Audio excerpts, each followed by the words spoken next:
Good morning, Saints. Well, I was just working on my adult Sunday school class for this Sunday, and we're getting into Revelation 4 and 5, and we're going to walk it through verse by verse.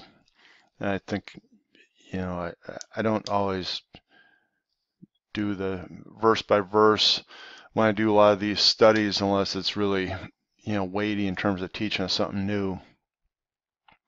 And so I'm going to do it in Revelation 4 and 5 because I just got done talking about the rapture of the church and all that, and going to explain how the elders in heaven represent the church. And here in 5, we get to the kinsman redeemer stuff because Jesus is about to open the scroll with the seals. And the teaching is going to be, I'll give you the short version, then I want to show you something that I think is just kind of enlightening. He's about to open the scrolls here, and you got to go back in Genesis 1:26. God gave the world to humankind. He created man. He said, let him rule over the beasts of the field and the fish of the sea and all the plants and animals, whatever. That's in Genesis 1. So, we were given the rule over the world. But then, there was as the fall happened, somehow that ownership or that role switched to Satan. And although there's not a direct passage, I don't think, in the Old Testament that says specifically because you fell, Satan has, ownership. It is referred to in the New Testament a couple of times in 2 Corinthians 4. And then Matthew 4, Satan is called God of this world. And also when Jesus was led out after his baptism to be tempted, one of the temptations was Satan took him up and said, to a high point and said, I'll give you all the kingdoms of the world because they are mine. And, Jesus didn't debate him on that. And so definitely Satan got control of the world as part of the fall. And then we can see Jesus is actually called our Redeemer in 1 Corinthians 1, Galatians 4, and other verses.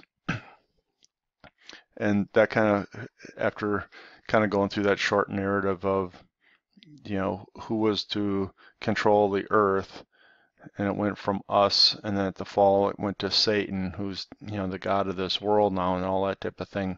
Jesus is coming as the Redeemer, and that's the point of opening these scrolls. And the scrolls, it's often taught, are the title deed to the earth. They're written both on the outside and on the inside, and the little added point was that there was actually 2 scrolls when this was done. One was a quote open scroll, and one was a closed scroll. And reading commentary, the point behind it was the open scroll, everybody could see what the terms, conditions, and the purchase price and that of the deed was. And then the closed scroll was if the open scroll was lost, or if there was some belief that the open scroll was tampered with in some way, you would have the closed sealed scroll that could be opened up again, probably in the presence of the witnesses, right? And so you could see the terms and the price for the redemption. And so let's just go, because there's a prototype to almost all the prophetic stuff. There's a prototype a lot of times in the Old Testament that you go look at, and people then point to this issue of the scroll and the land redemption back to Jeremiah 32, and where Jeremiah is told by God, redeem your, I'll say, cousin's field, even though the Babylonian army had surrounded Jerusalem and they're about to be deported. God told them to redeem the field as part of the promise that one day they would return, which Jeremiah was told earlier in Jeremiah 29 that they had 70 years that they'd be in deportation before they'd be allowed to return.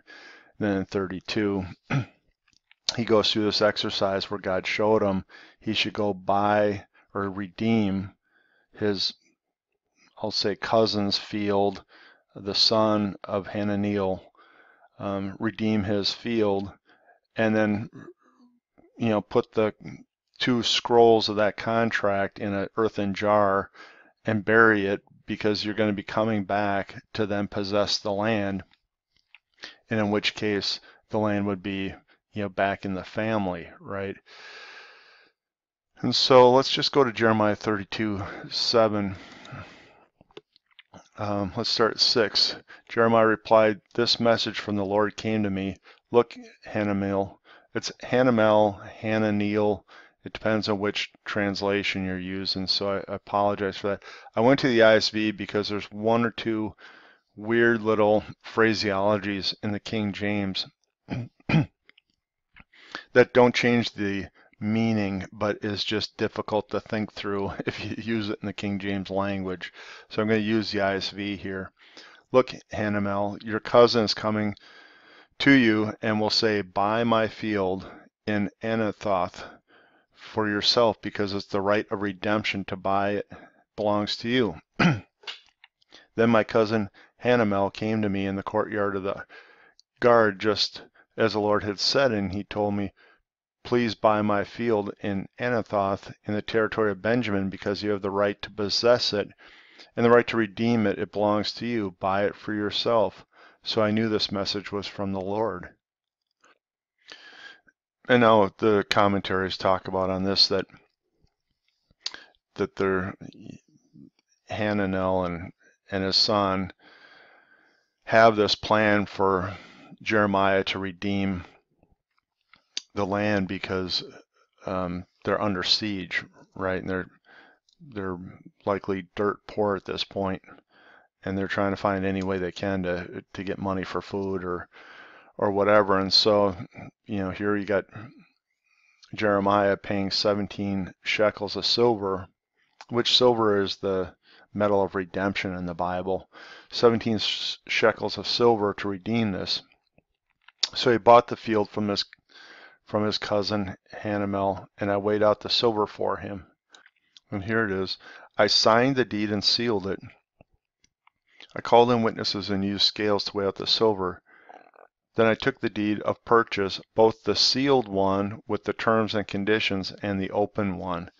And there it is. The sealed one would be there to be a witness to these were the original terms and conditions, and then the open one.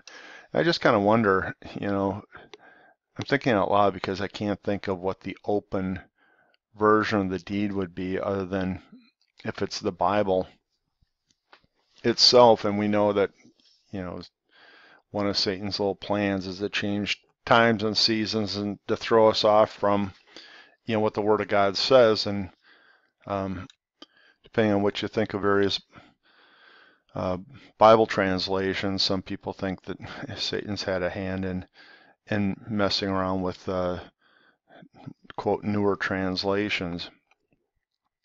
And so you have a sealed version to demonstrate the actual deed and the terms that were put into there.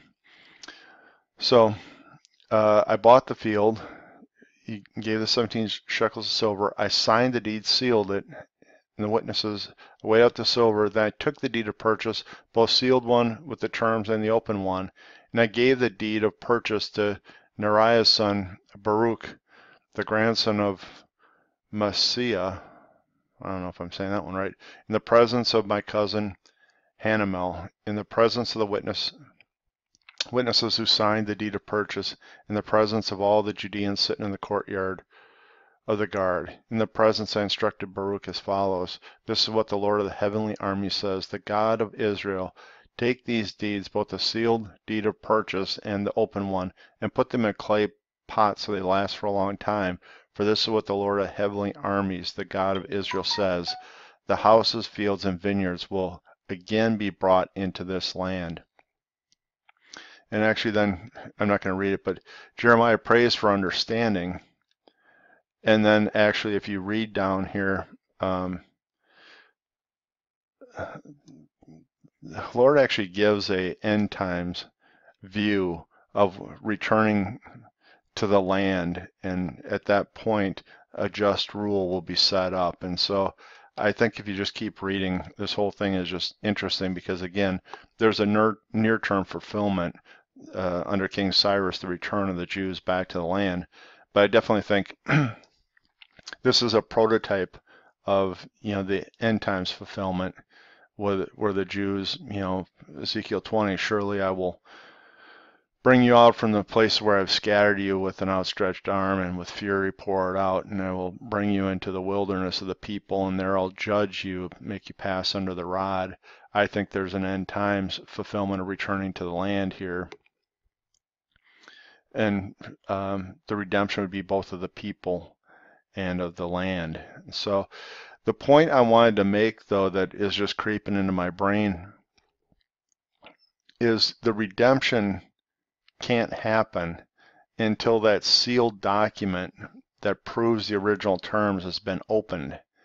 And at that point, then the ownership, you take the ownership of the field. If you just think about it for a little bit, the church being in heaven in Revelation 4 and 5, in 6 the seals are being open, and there's wars and all that nasty stuff going on. But at the end of the 6th seal, it says the day of the Lord has come, who can stand. A bunch of videos I've made now, I highly suspect that the day of the Lord starts right there at seal 6, maybe at the end of seal 6, because it says it has come. Who shall stand? And that would make sense with this redemption process too, because you can't pop 1 or 2 seals and say the land is mine.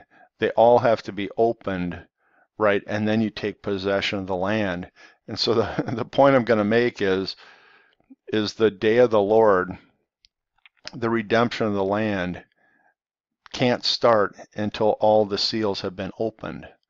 And that sort of, I think, fits with those arguments I've been making about when's the technical start of the day of the Lord. Taking a look at, the reference to blood moons and the 6th seal, and looking at, what Peter said in Acts 2. And then if you think of what Bill Solis has been teaching about, this gap between the rapture and the start of the day of the Lord, he looks at the 5th seal and the fact that they're saying, how long, Lord, until you punish those that have, killed them.